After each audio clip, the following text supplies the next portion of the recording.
All right, we're going to get started. My name is Mike Collins, and I coach down in Irvine, California. So what are the natural forces in running? Gravity, number one, the strongest force. Second, ground reaction.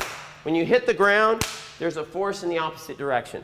Like when cars hit in an intersection, you don't think of them being bouncy, but they fly apart. So every time you hit the ground, there's a force in the opposite direction. Muscle elasticity. Our muscles have elasticity to them if they're not tight. But once we tighten the muscle, you lose that elasticity feature. Muscle contraction. Muscles can only do two things: contract and relax. Contract and relax. What happens to a muscle when it starts to fatigue? No. It contracts, it stops relaxing. That's why you get tight. Muscles, you know, fire, fire, fire, fire. They start to go slower, but they stay in a more contracted state. And that's where a potential for injury as well. They're in a contracted state, and you're trying to stretch them out because you're leaving your leg on the ground too long. Pull something. Torque, the redirection of energy. That's really important in running. Torque is the redirection of energy. You know, you push on a squeezed toothpaste and it goes this way. You're pushing a different direction than where it's going. This is how we get forward movement in running. Gravity pushes this way, and we're going to redirect it into a forward movement through torque, redirection of energy. And then finally, momentum or inertia. That once you get something rolling or moving, it's easier to keep it going than it is to start and stop over and over again. So let's kind of consider these things in a normal running situation, how most people do things against all of this stuff. Average runner lands on their heel out in front of their body, absorbs that ground shock, puts the brakes on a little bit. Then as their general center of mass is traveling forward, the muscles in the leg have to contract to support the body weight. Contract, contract, contract. And then at some point, once the body weight is passed over the foot, push off and do the same thing on the next leg. And push off and do the same thing on the next leg. So you can run pretty fast doing that, but it's at a very high energy cost to do it, so you're not going to last very long. Like if we took anyone out here and just had you run 100 and we timed it, and you multiplied it out to a marathon distance, you'd all be fast freaking marathoners. Problem is you can't maintain that speed for that duration because you don't have the technique or the, you know, anything to be able to pull that off. So this model of pose running just redefines this whole method of how we move forward. And it's pretty easy to understand. It's three pieces. And I'm going to go through each one of these. And they all have a lot of details within them. But if you can just remember these three things, then we can start to get down to the nitty-gritty details of them.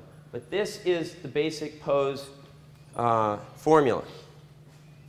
First thing is pose or posture. And again, for any activity or sport you want to do, your posture is a critical element. Okay? So we do need strength to be able to hold this posture, body position. And the running pose is a figure 4 shape, basically, with the leg that's off the ground. The weight is on the ball of the foot. And the arms are pretty close in to the body.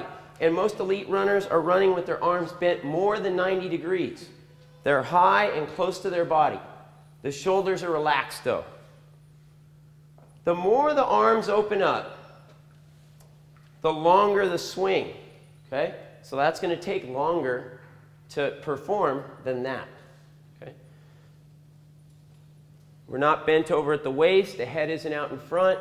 Those hips are pulled in. And the head is right over the line of the body. And again, this is like the Scantron answer sheet that you put on top. of what someone's actually doing. So when we videotape somebody running and we stop it at the frame where their general center of mass is directly over their foot, and they look like this, right? I'm still in balance, so I'm over my support, but a lot of the weight's behind, you know, half of it's in front and behind. And we want it on the support in a straight line. So that's the deviation from the standard that you can define very easily with video. Stop it at the exact moment that their body weight is directly over support, and how close are they to the right position. And the further you get from the right position, the more effort and energy it takes to get to that next position. So the pose is that first critical element. The second piece is falling. And the pose is the position from which falling can begin. You can't fall when your body weight is behind the support point. So this is critical, that we're not bending over at the waist when we run, because that moves your general center of mass behind your support. So you can't start to fall until your general center of mass gets over your support or out in front of it. Well, if you're bent way over, now it's going to be too much, because you're going to have too much weight out in front. So now you're going to slam your foot to the ground to protect yourself from falling, and you're going to break. Okay? So the deviation that we need from straight up is so minimal. And I want you guys to try this right now and wake you up a little bit. Put your books down and stuff and just stand up. I want you to just hop up and down on the balls of your feet. Okay? And we're going to do this right and wrong, because I want you guys to learn the difference of where we need to be when we run. We want to be on the balls of our feet. Okay?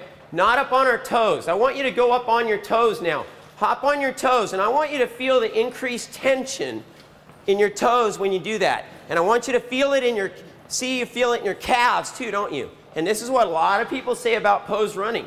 Oh, it hurts my calves. It's because you're running on your toes. Drop back to the balls of your feet. This is where we're made to land. And now feel the other extreme. Hop on your heels. Feel how dead that is, how loud it is? Doesn't feel very good, does it? It got loud too. Now, you need a little room in front of you. What I'd like you to do is hop up and down, and then how little do you need to move your general center of mass to start to move forward? Try it. Hop up and down. How little do you need to lean? Don't look at the ground. You just put your head way out in front of your spine. How little can you lean? If you watch me do it, it doesn't even look like I'm leaning, does it?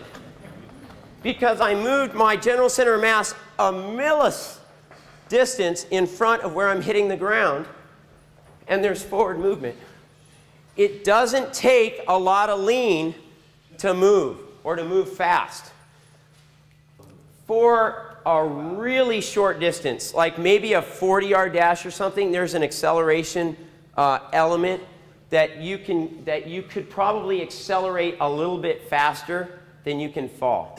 But it's such a short distance. I mean, even in 100, you know, you jump off a building, you're not moving very fast the first few feet. How fast are you moving by the time you hit the ground? Okay? So it's just body mass. It's how fast you can get your body weight up to speed. It doesn't take very long. You know, if I'm falling, I can get up to speed real quick. So this pose position, it's a position from which falling begins. And falling is just getting your body weight in front of your support. And once you get that rolling, this is the last element. Pull. Pull your foot from the ground. Pull your foot from the ground. What's the opposite of pulling? Pushing. Pushing. And that's what most people think you need to do to run. That you need all this drive and power to drive it into the ground. No, it's not what you need. You need to be able to pull your foot off the ground to allow you to keep falling. Okay? If you're going to run any distance, would you rather push your body weight up in the air with each step you take, going up against gravity and then landing on it with force?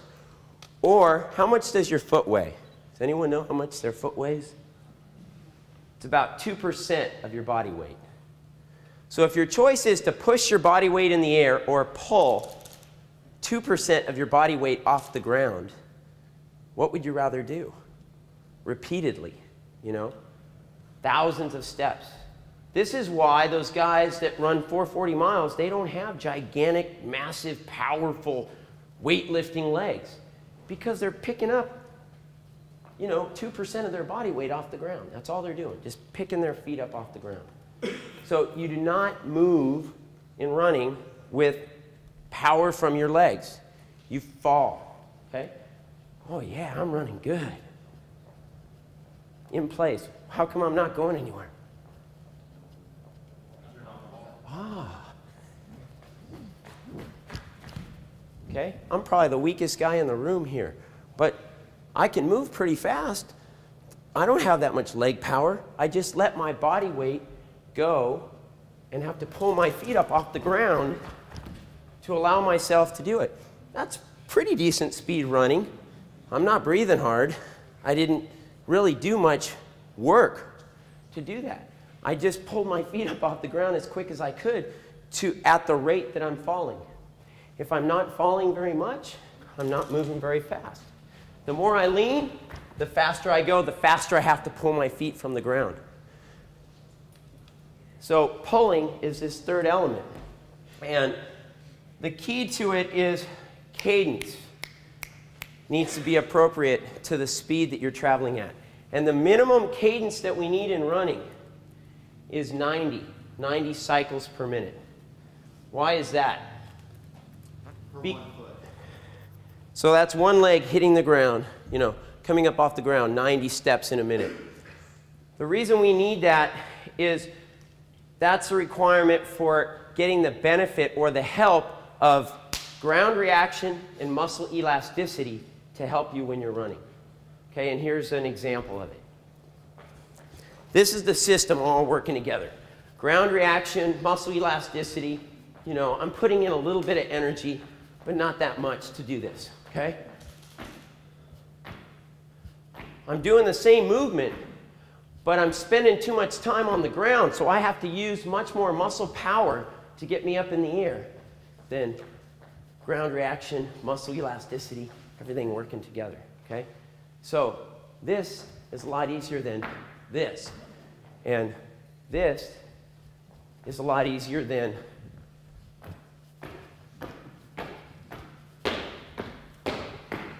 right? This is how people run, and you can hear it.